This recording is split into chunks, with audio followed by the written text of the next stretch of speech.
Hello, and welcome to my channel. I'm Margaret, and here I share real-life stories from my friends at the nursing home. It's just a formality, he said, sliding the deed across the table. For tax purposes. I still had flour on my hands.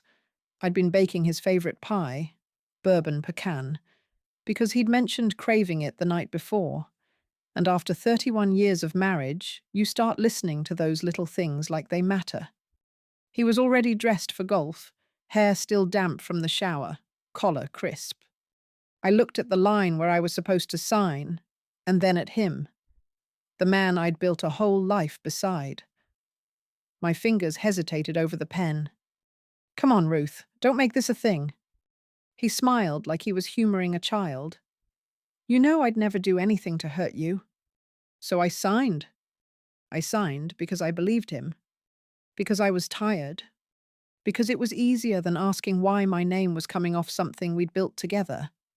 The 3-bedroom craftsman in Atlanta we'd bought before our second son was born. The house I'd painted and repainted.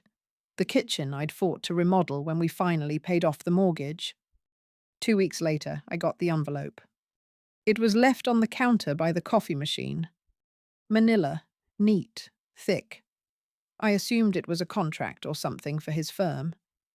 He ran a boutique real estate law practice, so paper came and went all the time.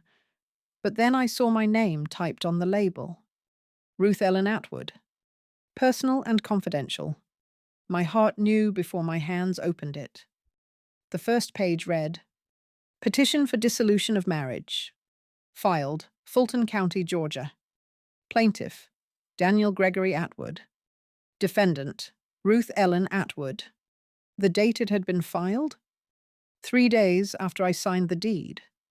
I sat down at the kitchen table, the one I'd stained myself when we couldn't afford new furniture, and stared at the bold, clinical language like it belonged to someone else's life.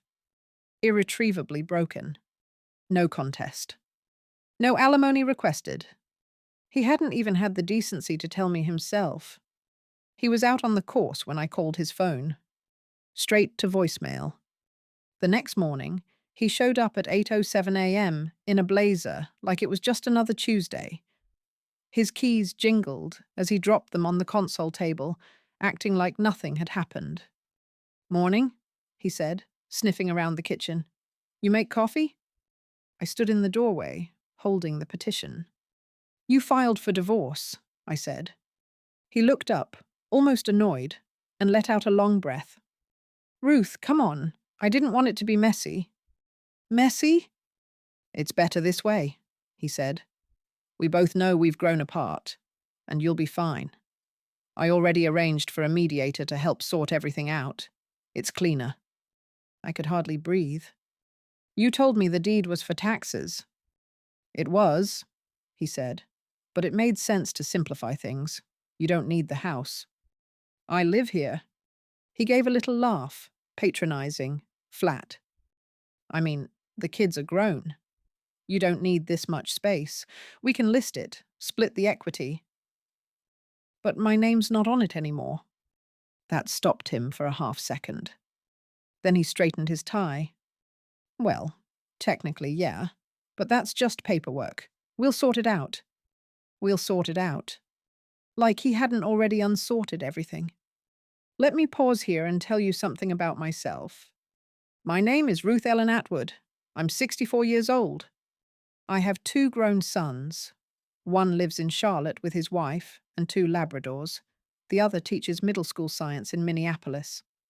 I used to be a registered nurse, ER, then palliative care. I retired 4 years ago, mostly because my knees gave out, and Daniel said it was time I enjoyed life. He didn't mean enjoy life. He meant, stop costing us money with your health insurance. I spent most of retirement doing what I'd always done, keeping the house running, remembering birthdays, making dentist appointments for grandchildren, hosting holidays, staying out of the way. Daniel made more than enough money, but I never asked for much. I made casseroles. I ironed his shirts. I knew how to fold a fitted sheet so tight it could pass inspection. But none of that counts on paper. Not when you've signed away your name. I didn't cry until I was in the garage. That's where we kept the old freezer, the one full of soups I'd made in bulk, labeled in my shaky handwriting. I curled up next to it, knees pressed to my chest as the fluorescent light flickered overhead. The betrayal didn't feel sharp. It felt hollow, like someone had scooped the marrow out of my bones. I didn't know what to do. I didn't even know where to go. I called my friend Camille. Camille is what I'd call seasoned. Bright lipstick, big sunglasses, and not 1 ounce of tolerance for bullshit. We'd met in our 40s at a hospital staff holiday party and bonded over our mutual hatred for charcuterie boards. She picked up on the second ring. "Hey, babe, what's up?" I couldn't speak. All I could do was let out this sound, this little half-breath, half-sob. And she knew. "Are you hurt?" "No," I said finally. "Not physically." "Where is he?" "At work, probably." "Pack a bag," she said. "You're coming to my place." I stayed with Camille for 5 days. The first 3, I didn't sleep. I just sat on her patio with a blanket and a mug of tea, staring at the wind chimes she'd hung from the awning. I kept thinking, how could he do this? Not just the divorce, the trick, the cold, quiet trick of it, the way he used my trust like a weapon. On the 4th day, I got a call from a woman named Sharon at the mediator's office. "Hi, Ruth. I'm calling to confirm our upcoming mediation date with Daniel. It's just a preliminary session, nothing binding yet." I asked her a few questions, gently, politely, about the deed, about what my rights were. She hesitated. "Well, since your name's not on the house anymore, and it was signed over voluntarily," I hung up before I started crying again. But on the 5th day, something shifted. Camille walked in with a file folder and a tray of cinnamon rolls. "I talked to my cousin," she said. "She's a paralegal." I asked her a hypothetical question. She slid the folder over to me. Inside, a copy of a document from 1991, a renovation loan we'd taken to fix the house after a pipe burst. The loan had been in my name only because Daniel had switched firms and wasn't salaried at the time. I had paid it off slowly over 7 years, every payment logged, every receipt stored. "And this," Camille said, pulling out a photo, "is the receipt for the new roof you paid for in 2012, with your inheritance from your mother." I stared at it. "I just thought," Camille said, "maybe you should have these handy." I don't know what flicked on in my brain, but something did. Something cold, focused, and very awake. I didn't tell Daniel I was back in town. I waited until he was at the office. I still had access to his shared calendar. And I returned to the house like it was still mine, because in my heart, it was. The hydrangeas in the front bed were wilting. He hadn't watered them. The porch light was still out. I'd asked him to change the bulb in May. Inside, everything looked the same, but slightly off. My favorite mug was gone. The lemon soap I liked in the guest bathroom had been replaced with some generic brand. And worst of all, someone had moved the framed photo of our boys at graduation from the mantel and replaced it with a decorative vase. I felt like a ghost in my own life. But I wasn't there to dwell. I was there for the box. Up in the attic, behind the dusty Christmas bins and my old nursing journals, was a fireproof safe. Daniel always used it for tax returns. But I had kept my own file folder inside. A habit from my nurse days when you had to document everything, just in case. Inside the folder, my mother's handwritten note that came with the inheritance check. The contractor receipts from 2012 for the new roof and kitchen cabinets, all paid in my name. A copy of the 1991 loan agreement. And, most importantly, the notarized proof that I'd paid it off alone. When I brought it back to Camille's, she looked it over like a lawyer at trial. You could fight him with this. Would it hold up? I asked. It doesn't have to hold up in court, she said. It just has to make him sweat. The next day, I made an appointment with a lawyer named Daria Flint. She was in her early 30s, sharp-eyed, and wore boots instead of heels. Her office smelled like burnt coffee and fresh paper, and her shelves were lined with books she'd actually read. She reviewed the documents while I sat on a stiff chair, twisting my hands in my lap. Finally, she looked up. "I've seen worse," she said. "But you've got more than he thinks." I blinked. "You're telling me he served you divorce papers 2 weeks after getting your signature off the deed, and offered no alimony, while trying to force a sale of the house he now owns alone?" I nodded. She leaned back and let out a small, cold laugh. "Men like him think paperwork is power, but they always forget about proof." She tapped the contractor receipt with her pen. "Can we win the house back?" I asked. "Number. But we can slow him down. We can raise questions about intent, about bad faith. And we can make it expensive and very public." I didn't want revenge through scorched earth. I wanted dignity, justice, and leverage. So we made a plan. I didn't tell my sons, not yet. Aaron, the one in Charlotte, would panic. He's always been emotionally allergic to conflict. Mark, the teacher, would offer to fly down and confront Daniel himself. But I didn't want him involved. This wasn't about them. It was about me. I did, however, ask Camille to host a small brunch. I invited a few of our old friends from the hospital, some neighbors, and women from church, just enough to make a scene without looking like a spectacle. Because the thing about men like Daniel, they count on your silence, your shame, your instinct to protect their image over your own comfort. But not anymore. Daniel showed up at Camille's at 11:14 a.m. Crisp polo shirt, sunglasses, wearing cologne. He smiled too wide when he saw the gathering. "Ruth," he said, leaning in like he still had a right to kiss my cheek. Didn't know we were throwing parties now. I let the silence hang before I spoke. "Camille invited a few friends. You remember them, don't you? They all helped us paint the house that summer we couldn't afford contractors." He blinked. His jaw twitched. "I need to speak with you privately," he said.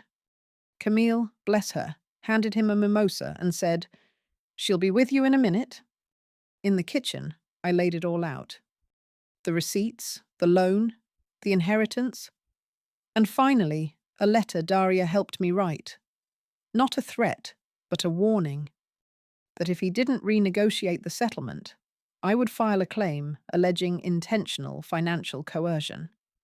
I'd also provide documentation showing my sole financial investment in all major home renovations, along with copies to several neighborhood boards, church friends, and, if necessary, our sons. "I don't want to do this," I said quietly, "but I will." Daniel's hands clenched on the granite counter. He stared at the documents like they'd betrayed him. "You're blowing this out of proportion." "No, Daniel," I said. "You did, when you looked me in the eye and lied." He tried to pivot. "You'll be fine. I've always taken care of you. You've never had to worry about money." "I wasn't worried about money," I said. "I was worried about being erased." He left without finishing his mimosa. That night, I got an email from Sharon, the mediator's assistant, saying the next meeting would be postponed. The one after that never came. Instead, I received a new proposal from Daniel's lawyer. A formal apology, legal boilerplate, but still. A $350,000 equity payout. Retention of my healthcare stipend for 10 years. A notarized letter of acknowledgement affirming my contributions to the home's renovation and upkeep. It wasn't victory, but it was respect. And it was mine. I moved into a small rental near Grant Park. 2 bedrooms, sunlight in the mornings, and a garden patch out back that I've slowly filled with rosemary and pansies. The landlord is a widow named Margaret, She lives upstairs and brings me cinnamon tea in the evenings when it's cold. I've started painting again, watercolors mostly, and I signed up to volunteer at a local hospice. The work is hard, but it reminds me who I am. I'm not anyone's shadow anymore, not anyone's formality, not just a name on a deed. I'm Ruth Ellen Atwood, and I have nothing left to lose except what I choose to give. I thought once the settlement was signed, I'd feel clean, lighter. But healing doesn't come wrapped in legal language and wire transfers. It arrives slowly, in uneven, aching ways. For weeks, I couldn't pass a mirror without second-guessing who I was looking at. There's something about divorce at 64 that strips you down to your bones. You don't get the sympathy you do at 30. You're not a tragic romantic. You're just discarded, like out-of-season wallpaper. But I wasn't going to live like someone who'd been left behind. I couldn't. So I made a list. Ruth's unfinished business. Buy fresh linens, no beige. Fix my knees. Or at least stop pretending it's just stiffness. Say no to things, firmly, kindly, unapologetically. Learn how to rewire a lamp. Invite my sons for dinner. Not out of guilt, but because I want to. I started with the lamp. Camille helped me carry it in from an estate sale. Brass, ornate, beautiful in a way that reminded me of my grandmother's old sewing box. I found a YouTube video by a woman with silver hair and a voice like chamomile. She walked me through it step by step. By midnight, the lamp glowed warm on my bedside table, and I swear I felt some piece of myself click back into place. I didn't expect to see Daniel again so soon. But 2 weeks later, I ran into him in the grocery store, of all places. I was holding a bunch of radishes. He was buying wine. He spotted me and smiled like we were old classmates. "Ruth," he said, "you look, well." I was wearing lipstick for the first time in months. Deep berry. Camille called it revenge casual. "I am well," I said. "Thanks." He stood awkwardly, holding a bottle of something red and expensive. "I'm, heading to Martha's Vineyard next week, with some colleagues." I nodded. He was fishing, I knew it, trying to prove something. But I didn't bite. "Good for you." He looked like he wanted more. A reaction, a flicker of sadness, a hint of regret. But I gave him nothing. Just a small, calm smile, the kind that says, "I'm full now. I don't need what you're selling." That night, I made lemon chicken for myself. Set the table with a cloth napkin, just one place setting, and a sprig of rosemary. Lit the lamp I rewired. Put on Billie Holiday. And I ate, slow, grateful, present. There is a kind of dignity in being alone by choice. But it wasn't all peace and candlelight. One morning in late March, I got a call from my son, Mark. "Hey, Mom," he said, voice tight. "You talked to Dad recently?" "Number why?" He paused. "I think he's having a hard time. He called me last night, drunk." That surprised me. Daniel never drank more than a glass or two. Always insisted on keeping his image clean, his tie straight, his inbox zeroed out. What did he say? That he lost everything, that he made a mistake, and something about you getting the last word.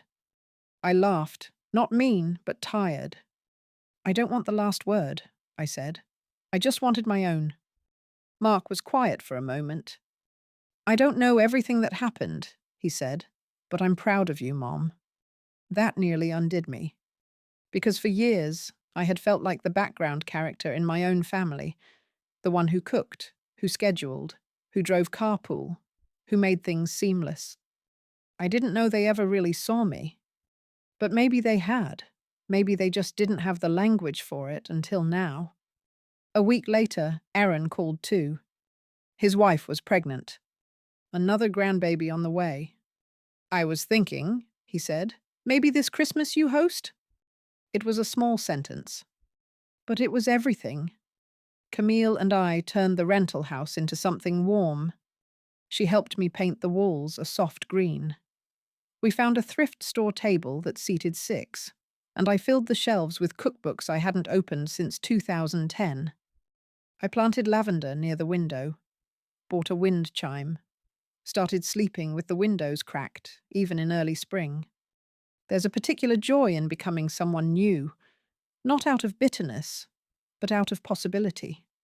And then, one evening in April, I got an email. Subject line: a favor. It was from Daniel. I stared at it for a while before opening it. He wanted to meet. Just coffee, he wrote. No lawyers, no drama. Camille said absolutely not. I said maybe. I wasn't afraid of him. Not anymore. We met at a quiet diner off Ponce. He looked smaller, older, not physically, but emotionally, as if the scaffolding of his ego had finally crumbled and he didn't know how to hold himself upright anymore.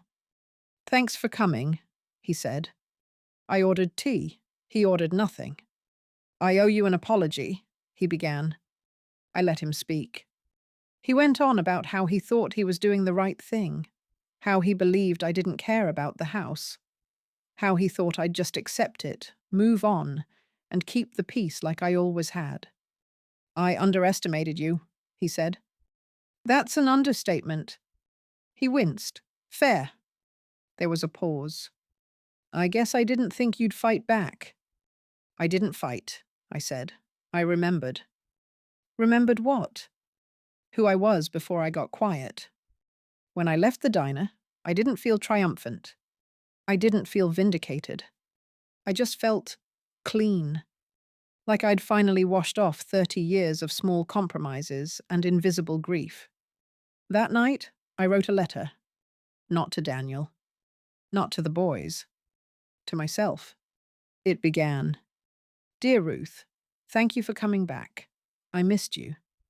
It was a slow spring, the kind where trees bloom with a kind of humility, not rushing, just steady. I found that comforting. After all I'd lost and all I'd reclaimed, I was still surprised by how gentle healing could be. I started volunteering twice a week at a hospice center downtown. I thought it would be too much, too heavy, but it was the opposite. There's something about holding someone's hand at the edge of their story that makes you cherish your own chapters more. One of the patients, Mrs. Rayburn, 81, told me once, You don't realize how much of your life was noise until it gets quiet. I knew what she meant. I used to fill the silence with Daniel's calendar, the boys' dentist appointments, grocery lists, half-swallowed thoughts. Now I let the silence sit beside me like an old friend. One morning, Camille called. She didn't say hello, just, Are you sitting down? Why? Because your ex-husband is officially being investigated by the Georgia State Bar. I blinked. What? I heard it from my cousin. He's been accused of coercing a signature under false pretenses in a separate real estate case. Sound familiar? I nearly dropped my coffee. It's not about you, she clarified, but it rhymes. I didn't gloat. I didn't text him. I didn't dance around my living room with a glass of wine, though Camille did that for me. Instead, I went to my garden, pulled weeds with my bare hands, and thought about the word consequences. Not as punishment, but as gravity. What goes up must come down. What you bury will bloom or rot. Daniel had built a career on looking credible, dependable, solid. But under pressure, he folded like linen. I didn't have to take him down. He did that on his own. I just stepped out of the way. Aaron's daughter was born in May. Emma Ruth Atwood. They FaceTimed me from the hospital. I saw her little nose and her sleepy mouth, and I wept. Hard, hot, shaking sobs. Because I never thought I'd see myself passed on like that. She looks like you, Aaron said, grinning. We thought it was only right. It was the first time in months that the past didn't feel like something that had happened to me. It felt like something I'd finally outlived. Later that summer, Mark came to visit. We sat on the back steps of my little rental, drinking iced tea. "I wanted to ask you something," he said. "Go on." "Why didn't you tell us when it was happening?" I thought for a long moment. "Because I didn't want you to look at your father and only see the worst day of my life." Mark nodded slowly. "But you deserved better." "I do now," I said. 1 week later, I got a letter in the mail. Handwritten, no return address. Inside, "I should have never taken your name off anything. You were the foundation. I'm sorry. D." I folded it once, neatly, and put it in the back of a drawer. Not because I forgave him, but because it no longer mattered. I did one final thing that fall. I used part of the settlement money to start something small. The Wren Collective. It's not a non-profit, not a business, just a space. A rented bungalow where women over 50 can come once a week for free workshops, painting, digital literacy, gardening, writing, or just being. No husbands, no guilt, no should-haves. Camille leads a class called Lipstick and Litigation. I run a session called Second Drafts, where we write the stories we were too polite to tell the first time around. The motto we hung by the door reads, "You are not what was taken from you." One Wednesday, near the end of the year, I arrived early and found a woman sitting on the porch steps. She was maybe in her late 50s, wearing a loose cardigan and holding a legal envelope like it was filled with bees. She looked up as I approached. "Is this the place?" she asked. "For women who forgot who they are?" I smiled. "Number, this is the place for women who are about to remember." I opened the door and let her in. Later that evening, after everyone left, I sat alone in the space. The porch light buzzed overhead. The kettle whistled in the kitchen. I opened my journal and wrote, "You were the house, you were the deed, you were the whole damn foundation, and you never needed permission to own your story." I'm Ruth Ellen Atwood, 65, divorced, free. I make good lemon chicken. I grow lavender. I wire my own lamps. I remember birthdays. And I know now, finally, that you can lose everything and still end up whole. You just have to be willing to start from where you are and build again.